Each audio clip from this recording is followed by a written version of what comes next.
Petrol کی قیمت تو اب کم ہونی چاہیے تھی. یہ تقریباً $13-14 عالمی مارکیٹ میں سب پام آئل سستا ہو چکا. اس کا جو فائدہ ہے وہ عوام تک کب پہنچے گا؟ دیکھیں اس میں آپ کہہ لیں کہ جو پیٹرول پہ یا پیٹرولیم پروڈکٹس پہ جو ٹیکسز ہیں اس کا جو تھوڑا سا ہسٹوریکل پرویو چیک کریں تو اس میں ایک ہماری گورنمنٹ ہے 3 سال کی، اس کے بعد پہلے نون لیگ کی گورنمنٹ تھی، اس سے پہلے پیپلز پارٹی کی. اس میں جو ٹیکس کا ٹرینڈ ہے وہ 34% سے لے کے 62% تک ٹیکس لیا گیا ہے، لیوی پلس سیل ٹیکس 34 سے 62. اور اس کی وجہ جب کم لیا جاتا ہے اس کی بنیادی وجہ جب تیل سستا ہوتا ہے مہنگا ہوتا ہے تو ٹیکسز کم کر دیتے ہیں. تیل انٹرنیشنل مارکیٹ میں سستا ہو تو ٹیکسز تھوڑے زیادہ کر کے تو ایک ایکسیپٹیبل لمٹ تک رکھتی ہے گورنمنٹ. ہماری گورنمنٹ پچھلے کئی مہینے سے ٹیکس لے رہی تھی تقریباً 21%. یہ آپ کہہ لیں پچھلے کوئی 13 سال میں منیمم ٹیکس ہے. اگر اس سے پیچھے بھی جائیں گے تو پھر بھی منیمم ٹیکس یہی تھا. سو آئی ایم ایف آپ کہہ لیں کہ جب ہمارا یہ تھا کہ ٹیکس بڑھے ہوئے ہیں، اپنا تیل انٹرنیشنل مارکیٹ میں بڑھا ہوا ہے، جب بڑھا ہوا ہے تو ہمارے لوگ تکلیف میں ہیں اور ہم جتنا ریلیف دے سکتے ہیں دیں. اور اس کی پریکٹیکل سامنے بھی آ رہا تھا کہ سوائے تیل ایکسپورٹنگ کنٹریز جو 21 ہیں ان کے علاوہ باقی ساری دنیا سے ہم تیل سستا دے رہے تھے. سو پھر جب آئی ایم ایف کے پاس گئے پیکیج کی ریویژن کے لیے تو ان کا اس پہ بڑے سیریس کنسرن تھے. وہاں ہمیں کچھ نہ کچھ باتیں جو ان کی ماننی پڑی اور اس میں آپ کہہ لیں کہ گریجول ٹیکس بڑھانے کی ہم نے بات کی. اب آپ کہہ لیں کہ جو تیل کی قیمت $13 کم ہوئی ہے وہ پاس آن ساری شاید نہ ہو سکے کیونکہ ہم نے کچھ ٹیکس جو ہے یہ اراؤنڈ 30% کے لگ بھگ ٹوٹل جو ہے GST پلس لیوی دونوں مل کے جائیں گے. تو یہ اسی لائن میں ہوں گے جو منیمم لائن تھی 32% والی 34% والی، اس لائن کے قریب یہ اب آہستہ آہستہ جائیں گے. یہ چلیں ساری پاس آن نہ ہو سکے لیکن کچھ فیصد تو یہ پاس آن ہونا چاہیے تھا، کم از کم 50% تو پاس آن ہونا چاہیے تھا. یہ جو $13 کم ہوئے ہیں یہ اگر اس کا فیصد میں آپ حساب لگائیں تو یہ 16-17% بنتی ہے. 16-17% نہیں تو 7-8% تو عوام کو اس کا فائدہ ملنا چاہیے تھا. کوئی 5-6 روپے تو پیٹرول پر کم ہونے چاہیے تھے. نہیں بیسیکلی آپ کہہ لیں کہ جو لوگ اس وقت نیگوشیٹ کر کے آئے ہیں یا جو at the helm of affairs ہیں ٹیکس کلیکشن کے حوالے سے یا آپ کے لیے فنڈس کے حوالے سے، آپ کو 2-3 جگہ پہ آپ کہہ لیں کہ آپ کا بجٹ آف سیٹ ہو رہا ہے. مطلب آپ کہہ لیں کہ جو اپ سیٹ ہو رہا ہے وہ بنیادی وجہ آپ کہہ لیں یہاں پہ ایک تو کرونا بار بار مطلب ڈفرینٹ ویوز میں آ رہا ہے وہاں پہ. پھر یہ کہ انٹرنیشنلی آپ کی فوڈ سیکورٹی رسک پہ چلی گئی کہ کھادیں بہت مہنگی ہو گئی ہیں، انٹرنیشنلی کھاد بہت مہنگی ہو گئی ہے اور اکثر ملکوں نے اپنے کسان کو زیادہ سپورٹ کیا. ہمیں بھی کرنا پڑے گا وہاں پہ جا کے، تب آپ کی فوڈ سیکورٹی ہوگی. ادروائز دنیا ساری میں کموڈیٹیز کی یا فوڈ کی جو انوینٹریز ہیں وہ بڑی ڈکلائن ہوئی ہیں.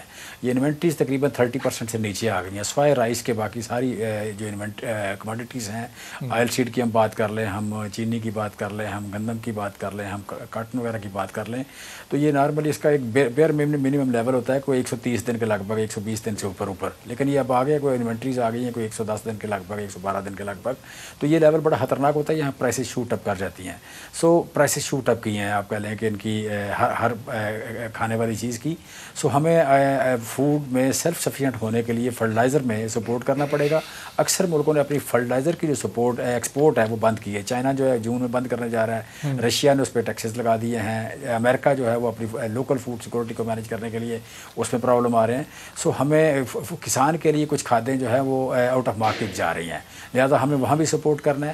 تو پھر آئی ایم ایف کی ایک سرٹن ریسٹرکشنس ہیں کہ ہم جو کارپوریٹس کے لاسز ہیں وہ کم کریں، باقی چیزیں مطلب امپروو کریں. ایک ڈاکومنٹیشن ہے تو اس میں یو کین سے کہ ایک سرٹن لیول پہ ہمیں ٹیکس لینے پڑیں گے. اور یہ جو بندے ہوئے ہیں مجبوری سے کہ 22ویں بار، یہ 1950 کے بعد 22ویں بار آپ کہہ لیں کہ آئی ایم ایف سے قرضہ لیا جا رہا ہے. تو نارملی ملکوں میں یہ ہوتا ہے کہ 1-2 بار 3 بار جب مشکل ہوتا ہے تو قرضہ لیتے ہیں، اس کے بعد نہیں. ہماری چونکہ اتنی زیادہ وولیٹائل مارکیٹ ہے کہ یہاں 22ویں بار چیمہ صاحب یہ آپ کی حکومت کو اب یہ آپ کہہ لیں کہ 3 سال گزر چکے ہیں، 22ویں بار پاکستان مجموعی طور پر آئی ایم ایف کے پاس گیا ہے. اگلا 1.25 سال 1.5 سال اور آپ کی حکومت کا باقی ہے. اگر پھر اس کے بعد آپ کی حکومت آ جاتی ہے تو یہ آئی ایم ایف کے پروگرام میں کب تک ہمیں رہنا پڑے گا؟ یہ ٹینیور آپ کا پورا گزر گیا، ہم آئی ایم ایف کے پروگرام میں مزید دھستے جا رہے ہیں. آنے والے ٹینیور میں بھی ہم مزید یہ 23ویں 24ویں 25ویں بار بھی جائیں گے. ہم اس میں بڑی تیزی سے نکل رہے ہیں. دیکھیں ہماری ٹیکس کلیکشن بہتر ہو رہی ہے، ہماری ٹیکس کلیکشن بہتر ہو رہی ہے اور ہمارا ملک پر قرضوں کا ہجوم تو بڑھتا جا رہا ہے. جب آپ آئے تھے یہ 28,000 30,000 ارب کے قریب تھا, یہ اب تو 50,000 ارب کو کراس کر گیا ہے. دیکھیں میں آپ کو سمپل سی بات بتاؤں کہ پچھلے سال جو قرض بڑھا ہے دو سال میں اگر قرض دیکھیں تو ایک سال کو 7.8% بڑھا ہے اور دوسرے بار 8.7% بڑھا ہے. یہ دو قرضے آپ کہہ لیں کہ یہ بڑے ہیں.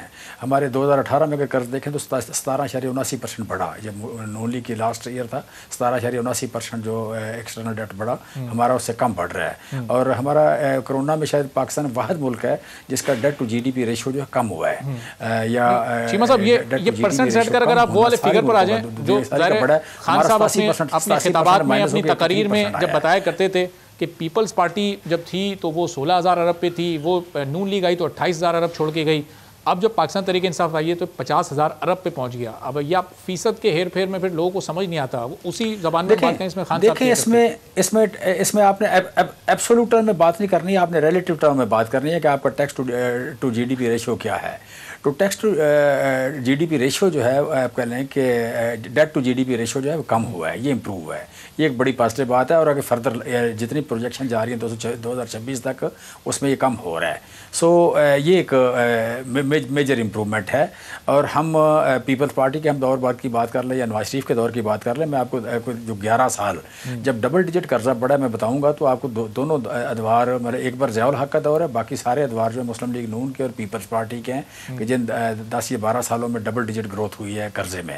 ہمارے دور میں جو قرضے میں گروتھ ہوئی ہے وہ ڈبل ڈیجٹ کبھی بھی نہیں ہوئی, 7% اور 8% گروتھ ہوئی ہے. ویسے عام اور سادہ زبان میں پاکستان کے قرضے پچھلے اس 3.25 سال میں بڑھے تو ہیں نا, کئی گنا بڑھے ہیں, یہ تو سامنے ہے نا. نہیں کئی گنا نہیں بڑھے میرے بھائی, کئی گنا نہیں بڑھے. قرضے بڑے ہیں, کئی گنا نہیں بڑھے. اور دوسری بات یہ کہ جو قرضہ ہے قرضے کا اسپل اوور ایفیکٹ ہوتا ہے. جب آپ کا سرٹن لیول کا قرضہ ہوتا ہے تو وہ قرضے کے ایک سرٹن لیول پہ پہنچ جاتا ہے تو اس قرضے کے بعد اس کے آپ نے انٹرسٹ پہ دینا ہوتا ہے. وہ انٹرسٹ کی جب اماؤنٹ کٹھی کرتے ہیں تو بہت زیادہ ہو جاتی ہے اور اگلی گورنمنٹ ہمیشہ اس پہ اس ڈیٹ ٹریپ جو ہے ڈیٹ ٹریپ کا شکار ہوتی ہے. ہم بھی ہوئے ہیں, لیکن ہم نے امپروومنٹ یہ کی ہے کہ ہمارے اب قرضے کم بڑھ رہے ہیں. اور دوسری بات یہ کہ debt to G D P ratio کم ہوئی ہے. یہ اکیلا ہی ملک ہے اس میں جس کا during corona debt to G D P ratio کم ہوئی ہے. ساری دنیا کے قرضے بڑھے ہیں, ہمارے نہیں بڑھے. باقی دوسری جو بات اس میں آپ کہہ رہے ہیں روپیز میں اگر بات کریں تو جب آپ کا ڈالر ڈیپریشیٹ ہوگا, روپی ڈیپریشیٹ ہوگا تو وہ ایک آٹومیٹک امپیکٹ آ جاتا ہے. سو اس میں آپ اگر غور کریں تھوڑا سا تو جتنا زیادہ یو کین سے کہ ٹریڈ ڈیفسٹ جتنا نون لیگ چھوڑ کے گئی تھی یا کرنٹ اکاؤنٹ ڈیفسٹ جتنا چھوڑ کے گئی تھی, آپ کے روپی نے کہیں کھڑے ہونا نہیں تھا, ہو نہیں سکتا تھا. لیکن ہو نہیں سکتا کہ آپ اگر آپ کے پاس 37 ارب ڈالر کی آپ کا ٹریڈ ڈیفسٹ ہو, 37 ارب ڈالر کا پاکستان کی تاریخ میں ایک ہی بار ٹریڈ ڈیفسٹ ہوا ہے, 2 سے 3 بار یہ بتا چکے ہیں کہ ڈالر کی قیمت سٹے بازوں کی وجہ سے بڑھ رہی ہے, تو حکومت ایکشن لے کر اس کو روکنے میں کامیاب کیوں نہیں ہو پا رہی. 17 ارب ڈالر کا آپ کا 18 بلین ڈالر کا آپ کا کرنٹ اکاؤنٹ ڈیفسٹ تھا. 18 بلین ڈالر کا مطلب کہ آپ کے ریزرو میں سے ہر مہینے 1.5 ارب ڈالر کم ہو رہا ہے. تو کہاں آپ کی کرنسی کہاں سٹے کرے گی. سبسکرائب کریں اور بیل دبائیں تاکہ کوئی خبر رہ نہ جائے.